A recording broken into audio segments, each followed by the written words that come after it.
welcome to our next conversation on integrality with solidarity, where you know that we are exploring and we are also familiarizing you with the concept of integrality, as Ronnie Lessam and his associates came up with this concept of the integral four worlds, and with solidarity, which is about the soul force, when we talk about the particularity of a society or a community. So I have two pioneers with me today, both in their own respective fields. Ronnie Lessam, he, remember in the last conversation, we were talking about means of developing integrality. And we spoke about measurements, and we spoke about accounting and social accounts.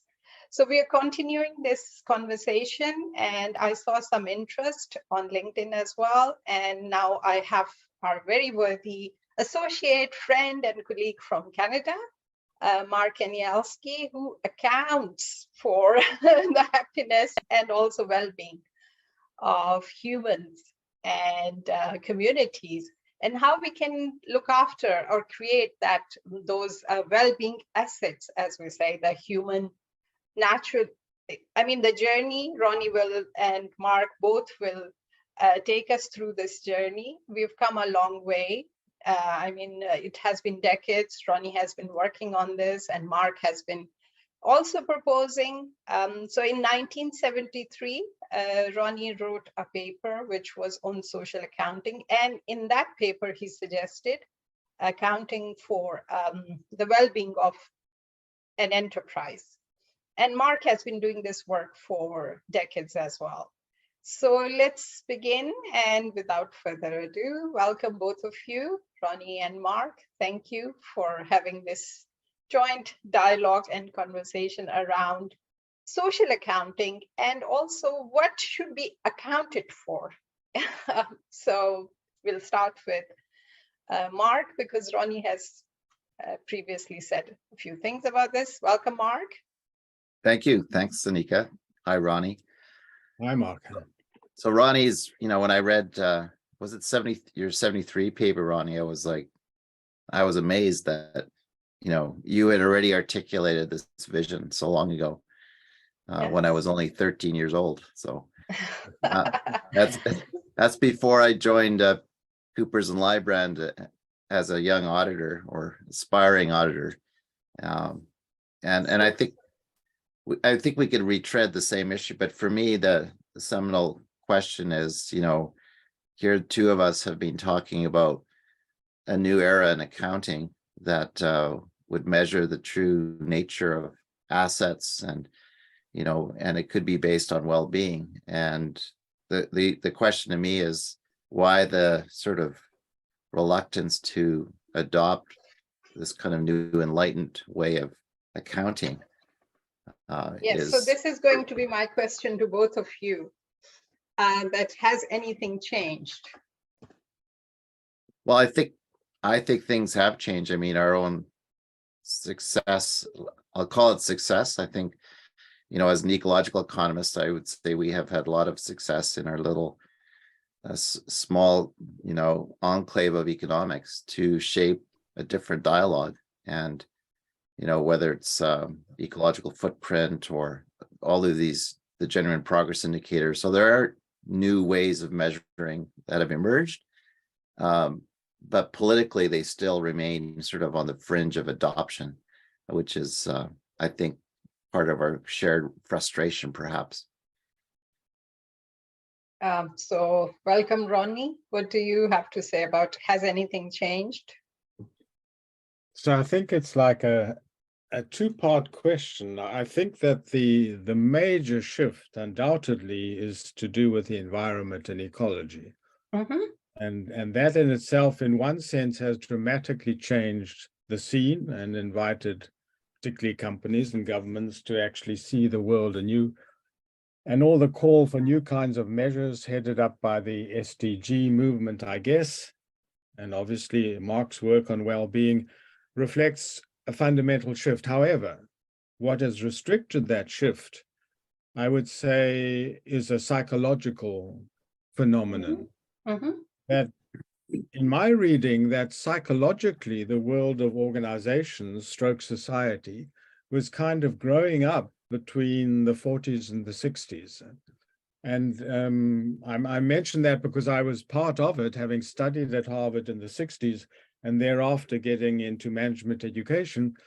I saw a lot of development going on. And as you may know, we actually had this new book series on developmental management, which included people like Elliot Jakes and Jagdish Parikh, and not Sengi directly, but certainly Don Beck and so on. And I think there was a whole evolution of consciousness which was working its way into organizations, if not society at large. And to my mind, that has totally stopped, right? That actually stopped in the 70s. And we retreated into a leadership entrepreneurial enclave. So you have this peculiar nexus today, Mark, where on the one hand, yes, the world is more than profit and profitability because we have to take care of our environment. But on the other hand, we remain, if I put it in an extreme, kind of psychological pygmies, right? That we retreat into a kind of psychological shell and then say, but we must be open to the environment. So it's a complex answer to your question. Yes, I think this is what I was going to also say, that it's been half a century when Einstein also said that we need to, think if humanity has to survive, as you're mentioning, psychologically, we have to think differently, not, just, it's more focus on acting and doing things without thinking nowadays, as you've said, that we've kind of retreated. And yes, too much focus on organizational management and leadership. But then we, as a society, or what was happening in our families, we kind of just ignored that. And now I think we are bearing the consequences of that and you talk about regeneration of a society, which is in that context that, just the SDGs or ESGs are lofty, goals, but what are they going to achieve? So Mark has been working with the First Nations, so that is the indigenous cultures, which we kind of ignored, and we're now waking up to this reality. So yeah, I totally agree with you that psychologically we have to, or philosophically as well, we have to kind of delve into, the soul of the societies or communities or what's happening with human beings. So Mark, tell us about your work with the First Nations. I know we have spoken about this in a separate video, but in this light that we are discussing, what should be accounted for or not? Yeah, well, I think I'll quibble with the word. I've heard the word now indigenous as a colonizing word. Because as Ronnie knows, and as we all know, language is law, right? So what I've learned from working with the First Nations, and it could be the Cree or the Dene or the Anishinaabe, some of the names I can't even pronounce because they're so phonetically complex. But what I've learned from them is they do take this integral view of the world and the human being, the balance of the medicine wheel, the mental, physical, spiritual, emotional. They have had and maintained commonly across Turtle Island, North America, the 7 sacred teachings, which actually begin with humility. They include courage and wisdom, and they end with love. And so what I'm learning from them is a kind of reminder that we've actually not lost anything. I mean, we may be in a state of amnesia or denial or whatever, or maybe the Roman civilization never died. It just, and I'm reading Michael Hudson's work on looking at what happened with ancient Sumeria, Babylonian laws about, debt forgiveness, etc. So there's so much here, but the First Nations people remind me that we can begin to reorient our systems, our governance, our measurement back to those sacred laws, right? And of course, those words like love are defined in their language, right? and they're all action oriented. They're right. It's about, how do we behave in alignment with those? And I think that's what gives me hope. Yes, they're a small remnant. I mean, we literally annihilated them, and that's true around the world, right? So maybe that's where my hope is that they can help us restore our own hope in our future. Previously, as Ronnie also suggested in our previous conversation, it was about measurements. We are not against measurements. They should come at the end, not start with measuring things. So there is like a, path you have to take, which is, starting with Mother Nature and ecology. And every society has a meta narrative as well, master narrative. I say meta as well nowadays because globally it's become a meta narrative. We are all kind of following one narrative rather than what is happening in our particular societies. So Ronnie's suggesting that we can regenerate societies if we work through that, rather than just starting with measurements like a blanket law or regulations. So what do you have to say, both of you, any of you have to say about this or further this conversation? Well, I'll let Ronnie riff on this one. Maybe hot off the press, having said previously that we haven't awoken psychologically. Of course, in another sense, there are any number of great psychologists today, but it's the nexus between the psychological and the societal that we're talking about in this case. So how do we enable the society to awaken, right, and evolve in interaction with the individual and the organizations in between? And having recently, thinking, Mark, of your work, having recently written a paper on The Other America, very inspired, I have to say, by Joseph Needleman. I've always been inspired by his book on The Soul of America, where he talks about the four Americas. He doesn't actually talk about the Hispanic America, but he talks about the Native America, the African America, the Euro America, continental Europe, and the Anglo America. And aligned with that is the notion that the original America was designed, with all its faults, the Constitution, to be, if you like, inner directed as well as outer directed. So it was about both evolving myself as an American and evolving the world. And here we come to the actual point that what that leads me to believe, which we haven't yet awoken to, and I'm hoping, Mark, you will help us with your profound work with Indigenous people, is that the America we see before us is not the real America. It's an inauthentic America. It's a kind of Anglo-America writ large. And the integral America, which includes all of these people, is still, in a sense, waiting to be born. So here we come to the point, as you say, about measurement. Right? Is the point to be able to measure the influence of these different peoples, which may be the end, but not the beginning? Or do we, as you've been hinting, in a sense, start by the different ways in which we identify with nature, right?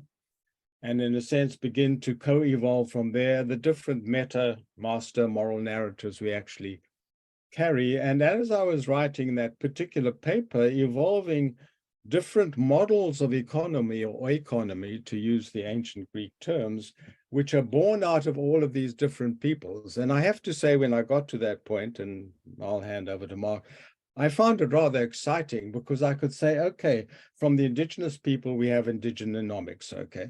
That's fair enough. From the African people, the profound work I discovered on solidarity economics. From the Euro-American, we have associative economics. Now, you might say that's borrowing Rudolf Steiner, but actually biodynamic farming has had a huge influence in America. And it's only when we come to the Anglo and the chaotic work. So what I'm basically saying is, to me, the cutting edge of the work we're talking about is actually modeling. It's through that alternative modeling that we model another world which connects with what came before in terms of Mother Nature and meta-narrative. And then I look to Mark to actually take the story to its kind of culmination in terms of how we calibrate or measure what we've modeled, what we've natured, and what we've narrated.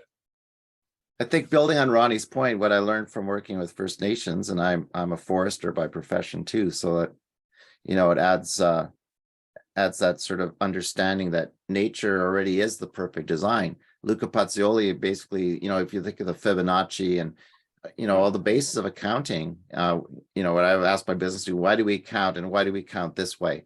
We've only been counting this way for 500 years, but, Turtle Island nations used wampum. They used seashells as a basis of currency and treaties, which were mutually beneficial agreements between two parties, right? They used nature was their model, biomimicry. We've got this biomimicry now idea. So, what I'm learning is, that America started potentially on the right foot by learning from the Six Nations, the Haudenosaunee or Iroquois. They were given the Great Law of Peace 2,000 years ago. And they too were a warring people until the Great Law of Peace was brought to the women, who now, they say, carry the Great Law of Peace in their DNA, the law of water. They had natural laws already. So where is the remembrance that America potentially, if it had kept the spirit of the Haudenosaunee, right, structure of governance that Ben Franklin studied, would we be in a different place today? And again, I just point to Michael Hudson's latest work on, antiquity, saying the failure seems to be in the hegemonic structures that Rome and Greece sustained over the wisdom of Sumerian culture. Sumerians had very elaborate algorithms. They studied cattle, and why? Because the nature of cattle and progression of populations pointed to how they would have to govern things like money systems, right? So this, to me, I find fascinating. It's a complete indictment of, we have just sustained the ongoing Roman model, and the British did it perfectly.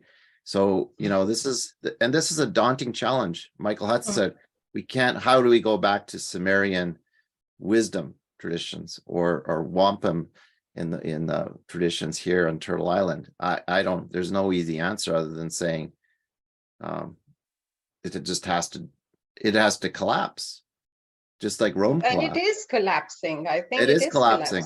Yeah. So the exciting thing to me is what we're doing here is trying to set the table for post-collapse, right? Future. And we know that future is more compelling. It's it's wiser, right? It's more balanced. It's in harmony with nature, not fighting nature or destroying nature as we pursue more economic growth and more money. It's it's a voice crying the wilderness, though. Sometimes you feel like you're screaming against, a monsoon. So yeah, but I think we are adding up, and we are inviting more people through this channel as well, that, at least amplify these. And as Ronnie said in the previous dialogue we had, it's about bringing more people together, because, not one organization, one person, one intellectual or thinker can't do anything. So the integral is about this wholeness, that, all the voices should be heard. We co-create the future together. And also coming back to accounting, because this was the main theme of today's dialogue. So accounting for the quality of life, this is what I was reading in Ronnie's paper, and it just stayed with me. And I thought, wow, in 1973, this was what he was suggesting. Yes, there were pioneers like Renesas Likart at that time, who was saying that human asset, in management, I think he was also pioneering this idea, that human shouldn't be accounted for as resources. And, so it all started, and by we are now here, that we understand that, it's not just human, it's the ecology as well. And also we have to work with the emergence, which Ronnie also pioneered this work, especially bringing in accounting and enterprise. So accounting for the quality of life, Ronnie, what do you have to say? Because in 1973, you proposed this. Do you think we are somewhere near back now that we are accounting for the quality of human life or ecology? So I think two things to pick up that specifically, and then the broader point you're making about coming together. So what was happening then in my mind in the 70s was that being stifled, if you like, by this predominance of the financial accounting world, I was saying to myself, how do I model a wider world than one that is restricted by financial transactions? And again, I put the emphasis on modeling because that was what I was trying to do. I didn't get very far in one brief paper on what new measures were going to be introduced as a result. But the emphasis was on a different kind of model, which, to take your point, Mark, was kind of trying to escape from the hegemony of the Roman Anglo models, which had actually come before. Right? So it was, in a sense, an alternative model. And I think that is what is now missing today, because when we look at this whole world now of impact investment, right, where some good-hearted people and some very clever people are coming up with different philosophies and then speculating on different measures, although they all bow to the SDG. The SDG is the latest version of the Roman dominance. Now it's Jeffrey Stack. Well said. In our midst. But in a sense, they're not coming up with these different models. Now, just to reflect on the one other point you made about people coming together, and where I'm encouraged by this conversation and your comments, Mark, is that once we begin to share purposefully, so how does the Native American model the world, right? And you say they have their own original model. And immediately while you were talking, there's a lot of resonance with the work I've recently done on the Aborigines in Australia. They also had the law that Freya Matthews talks about, which was very the poignant model in their mind of how the world actually works. But instead of coming together to kind of cross-fertilize between us on these different models and how we take them from here, and there we come to the communiversity. It's not enough just to come together and talk. We need to do something about it. We are sort of fussed and bothered now by the SDGs. They've just totally taken over our imagination, right? And so I'm saying, let's kind of retrace steps and build on the conversation we're currently having. And if we cross-fertilize between the Native American, the Aborigine, the Italian, the Brunis of this world, of the civil economy, these different kinds of models, how they're actualized and how we can community-wise actualize them together. Well, sounds good, but Wow. Don't you think that we have that, as both of you have emphasized, these rigid structures that we are still, they are the ruins, but they are these rigid structures that people are so fixated on just thinking that way, or if you propose something new. I'm not saying proposing, because it's not just a proposition, it's a journey that Mark and Ronnie, people like you, have traveled this path for decades. So it's not just a simple proposition. You guys have worked in the field as well. So yes, Mark, I know you have to say something. So just tell me, these rigid structures that are now basically the ruins of, say, Roman, structures, but they are very rigid in people's mind, and especially the powers to be. How do we work with those then? Well, let me say that, accounting guidebooks, and I've studied them here, and whether it's the private sector or the public sector accounting handbook, is something we wrote. It's not actually as rigid as you might think. For example, in Canada, it says there's a prohibition against the accounting for natural resources as assets in the case of Canada. And I'm like, hello, wait a minute. And whose interest is that ruling true, if not some colonial power that understands what the asset is actually worth? And they might be sitting in London. I don't know, it's speculating.